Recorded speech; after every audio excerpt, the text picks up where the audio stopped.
Hi నమస్తే welcome to red TV. నేను మీ ప్రత్యూష.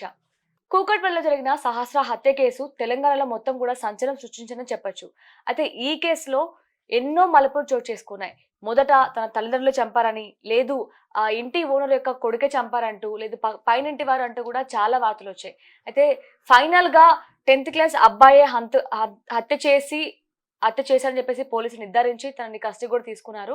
అయితే ఈ కేసు గురించి ఇంకా క్లుప్తంగా వివరించడం కోసం ప్రస్తుతం మనతో పాటు రిటైర్డ్ పోలీస్ ఆఫీసర్ రెడ్డన్న గారు మనతో ఉన్నారు. సార్‌తో మాట్లాడి మరిన్ని విషయాలు తెలుసుకునే ప్రయత్నం చేద్దాం. నమస్తే సార్. నమస్కారం. సార్, ఈ 10th క్లాస్ అబ్బాయి ఎవరైతే ఉన్నారో దీనిని చూస్తుంటే అసలు ఇది నిజంగానే నిజం జరిగిందా అని అసలు తీసుకోలేకపోతున్నాం. అంటే ఒక అబ్బాయి అంత దారుణంగా హత్య చేయడం. అది కూడా వాడు ప్రీ ప్లాన్డ్‌గా ఒక పేపర్‌లో ఎలా చేయాలి, మిషన్ అని రాసుకొని, అయిపోయిన తర్వాత మిషన్ కంప్లీట్ అని రాసుకొని, ఇవంతా చూస్తుంటే అసలు మీకేమనిపిస్తుంది? ఒకటి ఇక్కడ సోషల్ మీడియా కొంతవరకు రెస్పాన్సిబుల్. తర్వాత ఒక 50-60% స్మార్ట్ ఫోను. ఆ హ్మ్. తర్వాత తల్లిదండ్రులు, స్కూళ్ళు. వీళ్ళందరూ గూడా దీనికి అందరూ కలిపి గూడా ఈ ఈ దారుణాలు జరగడానికి ఒక విధమైన కారణమవుతుంది. అతి ముఖ్యంగా తల్లిదండ్రులు. తల్లిదండ్రులు పర్యవేక్షణ లేకపోతే ఏ పిల్లవాడైనా ఈ విధంగా తయారవ్వడానికి ఆస్కారం ఉంది. చాలా ఆస్కారం ఉంది. ఎందుకంటే తల్లిదండ్రులు ఇప్పుడు ఈ విషయంలో, ఈ అబ్బాయి విషయంలో ఎవరైతే ఉన్నారో, ఈ అబ్బాయి విషయంలో ఒక చిన్న గొడవ జరిగి ఎవరో పక్కింట్లో ఎప్పుడో గొడవ జరిగినప్పుడు నోరు మూసుకొని కూర్చోరా ఇట్లా దానికి పోవద్దు అని చెప్తే వినలేదు. అది అంతటితో అయిపోయింది. అతి ముఖ్యంగా వీళ్ళకు ఒక చిన్న కొట్టు ఉండేది. ఆ కొట్టులో సంపాదన ఇంతో అంతో ఉండేది. ఆ కొట్టు కూడా లాస్ వచ్చో ఏమో వాళ్ళ నాన్న తాగుడుకు అలవాటు పడి ఆ కొట్టు మూసేసుకున్నారు. సో, తండ్రి తాగుడుకు అలవాటు పడి పిల్లల గురించి పట్టించుకునేది మానేశాడు. సంపాదించడం మానేశాడు. పిల్లల గురించి పట్టించుకోవడం మానేశాడు. ఇంక తల్లి ఒకటే, ఆమె హెల్త్ సూపర్వైజర్‌గా పనిచేస్తుంది. మనకు తెలుసు హెల్త్ సూపర్వైజర్ అంటే 10, 12 గంటలు పని చేయాల్సి ఉంటది. అదే గాకుండా ఈ పిల్లవాడు స్కూలుకు ఒకసారి పోతే పోతాడు, లేకపోతే పోడు. అక్కడ ఇర్రెగ్యులారిటీగా ఉంది స్కూలుకి. సో, హ్మ్. దాన్ని గూడా ప్రశ్నించడానికి తల్లిదండ్రులు లేరు. తల్లి ఏమో ఇటువైపు అయిపోయింది.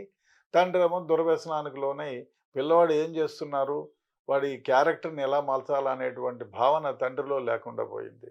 ఇక పోతే వీడు ఇప్పుడు తెలిసిందేమిటంటే 2, 3 నెలల క్రితం ఒక సెల్ ఫోన్ తెచ్చుకున్నాడు హ్మ్. వీడికి. సెల్ ఫోన్ తెచ్చుకొని వాడు ఆ సెల్ ఫోన్‌లో చూసి ఏదేదో గేమ్స్ ఏదో ఆడుతూ ఉంటే తల్లి ప్రశ్నించింది. "ఎక్కడిదిరా నీకు ఆ టెలిఫోను? ఎక్కడి నుంచి తెచ్చావు ఆ సెల్ ఫోన్" అడిగితే, "నేను కొనుక్కున్నానులే" అన్నారు. కానీ అప్పుడే తండ్రి గాని, తల్లి గాని "వెధవ మేము డబ్బులివ్వలేదు. మనమే కుటుంబ పరిస్థితి చాలా భారంగా ఉంది. అటువంటిది నువ్వు సెల్ ఫోన్ 10, 15 వేల రూపాయలు సెల్ ఫోన్ తెచ్చుకొని నువ్వు వాడుతున్నావు. ఎక్కడి నుంచొచ్చింది? ఎవరిచ్చినారు? నువ్వు సెల్ ఫోన్ దొంగతనం చేశావా? లేదు ఎవరన్నా ఇంట్లో నుంచి దొంగతనం చేశావా? డబ్బులు దొంగతనం చేశావా?" అని అడిగేది మానేసి ఆమె మిన్నకుండిపోయింది. ఓహో! సెల్ ఫోన్ తీసుకున్నావా? ఓకే అన్నట్టు ఉండిపోయింది. దాంతో వాడికేమైంది అంటే నేను ఏమి తెచ్చినా దొంగతనం చేసి ఆహ్, డబ్బులు తెచ్చినా, బ్యాట్ తెచ్చినా, గుడ్డలు కొనుక్కున్నా అడిగే నాథుడు లేడు. ఆమె ఇండిపెండెంట్ అనే లెవెల్‌కెళ్ళిపోయినాడు. అదే విధంగా 2, 3 నెలలుగా గూడా అంతకు ముందు నుంచి కూడా తండ్రి ఫోన్ గాని, తల్లి ఫోన్ గాని తీసుకొని వాడు విపరీతంగా దాన్ని చూసేవాడంట. సో, దాంట్లో ఏమైందంటే ఇప్పుడు మనకు సెల్ ఫోన్ గురించి తెలిసిందే. దీన్ని మంచిగా ఉపయోగిస్తే ఒక దేశాన్ని పాలించే మహారాజును గూడా చేయగలదిది. హ్మ్. ఎందుకంటే అటువంటి గొప్ప ఐడియాస్ వస్తాయి సెల్ ఫోన్‌లో. ఇప్పుడు సెల్ ఫోన్‌ని ద్వారానే గొప్ప గొప్ప కార్యక్రమాలు కనుగొనబడుతున్నాయి. మొన్న జరిగిన ఒక ఇన్వేషన్‌లో మన భారతదేశానికి ఒక పెద్ద ప్ర ప్రతిష్ఠ తెచ్చేటువంటి గొప్ప కెమెరాస్‌ని తయారు చేశారు. వా చాలామంది ఈ విధంగా సెల్ ఫోన్‌ని ఉపయోగించి కొత్త కొత్త కార్యక్రమాలు, కొత్త కొత్త జీవన విధానాన్ని, కొత్త కొత్త పరికరాల్ని ఇన్వెంట్ చేయడానికి గూడా ఉపయోగించుకుంటున్నారు. సో, దీన్ని ఉపయోగించుకుంటే మంచికి ఎందుకైనా ఎంత దూరమైనా వెళ్ళగలం. కానీ చెడుకు ఉపయోగిస్తే ఈ మధ్యన చూసాము. ఒకతను వాడు భార్యను చంపి, ముక్కలు చేసి హ్మ్. దా ఆ నేరం నుంచి తప్పించుకోవాలంటే ఏం జేయాలని ఆర్టిఫిషియల్ ఇంటెలిజెన్స్‌ని అడిగి సినిమాలు జూసి, దాన్ని ముక్కలు జేసి, కుక్కర్‌లో ఉడకబెట్టి, పౌడర్ జేసి, చివరికి నాలాలో కలిపేంత దూరం బోయినాడు. సో, అంటే ఈ దొంగతనాలు, దోపిడీలు చేయడానికి సెల్ ఫోన్ దోహదం అవుతా ఉంది. ఉమ్, అదేవిధంగా ఈ పిల్లవాడి వ్యవహారానికొస్తే ఈడు దొంగతనం చేసినాడు, లేకపోతే దోపిడీ చేసినాడా, ఎక్కడి నుంచి తెచ్చినాడా, తల్లి అడక్కపోయింది అంటే వాడికి లీనియన్స్ అక్కడే వెళ్ళిపోయింది. వాడికి బ్యాట్ కావాలి. సో పిల్లాడితో అదే సార్ సహస్ర సార్ అలాగే ఈ ఈ కేసులో చాలా క్వెషన్స్ వస్తున్నాయి సార్. అంటే ఇప్పుడు నిజంగానే డబ్బులు దొంగతనం చేశారు కానీ కొంతమంది అంటున్నారు. లేదు బ్యాట్ కోసమని కొంతమంది అంటున్నారు. అలాగే ఫస్ట్ ఈ కేసులో వాళ్ళ తల్లిదండ్రుల్ని అనుమానించారు. పై ఇంటి వాళ్ళని అనుమానించారు. అయితే ఈ అబ్బాయిని ఎలా పట్టుకున్నారు పోలీసు వాళ్ళు? ఈ అబ్బాయి హత్య చేశారని ఇవన్నీ చెప్తారా? ఒకటేమిటంటే ముఖ్యంగా ఒక కేసులో డైరెక్ట్ ఎవిడెన్స్ లేకపోతే, లేదా ఒక కేసులో డైరెక్ట్ కనెక్ట్ అయినటువంటి విట్నెసెస్ లేకపోతే ఏదైనా మనం ఇప్పుడు ఎక్కడ చూసినా సీసీ ఫుటేజులు ఉన్నాయి. ఆ సీసీ ఫుటేజులు లేకపోతే ఏమైపోతుంది? ఏ విధంగానైనా ఈ కేసును సాల్వ్ చేయాలని అనేక విధాలుగా పోలీసులు ప్రయత్నం చేస్తారు. అందులో విచారిస్తారు. ఎవరినైనా ఇప్పుడు తల్లిదండ్రులను కూడా ఎందుకు అనుమాన పడతారంటే, వాళ్ళ తండ్రులు ఏమైనా కోపం వచ్చి ఈ విధంగా చేశాడా?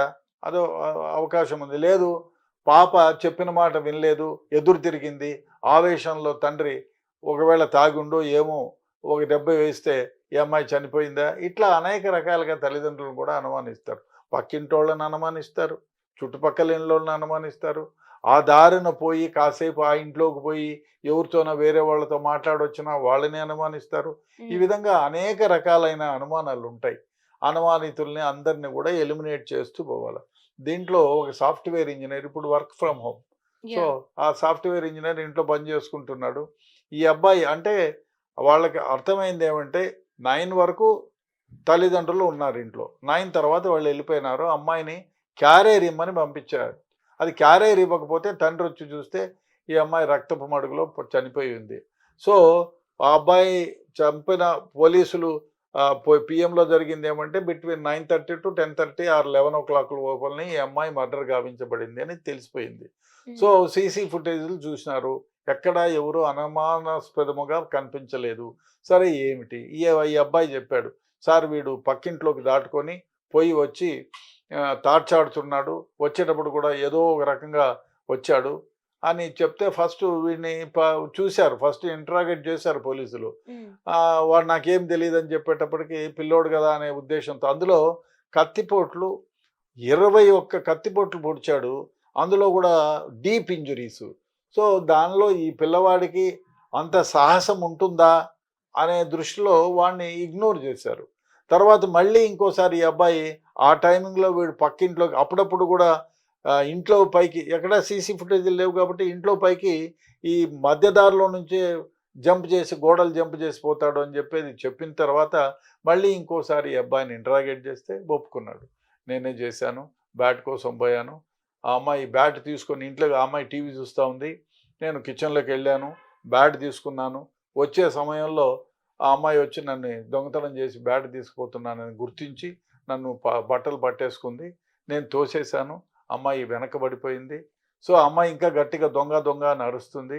నేను నా నుంచి అంటే ఆ దొంగతనం నుంచి నేను రక్షించబడాలి, నా నుంచి నేను కాపాడుకోవాలనే ఉద్దేశంతో ఆ అమ్మాయి పైకి ఎక్కి గుండెల పైన పొట్టపైన విచక్షణారహితంగా పోట్లు పొడిచాను.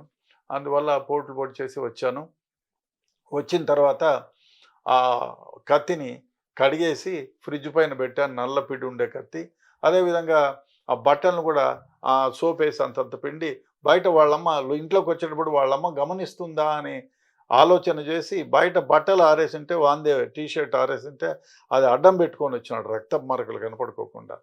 వచ్చి ఆ సోప్తో కడిగేసుకొని ఆ రక్తపు మరకలు కడిగేసుకొని కూడా ఆ వాషింగ్ మిషన్లో వేశాడు. సో అయిపోయింది ఎపిసోడ్, నన్ను ఎవరు గుర్తించలేడు అనుకున్నాడు.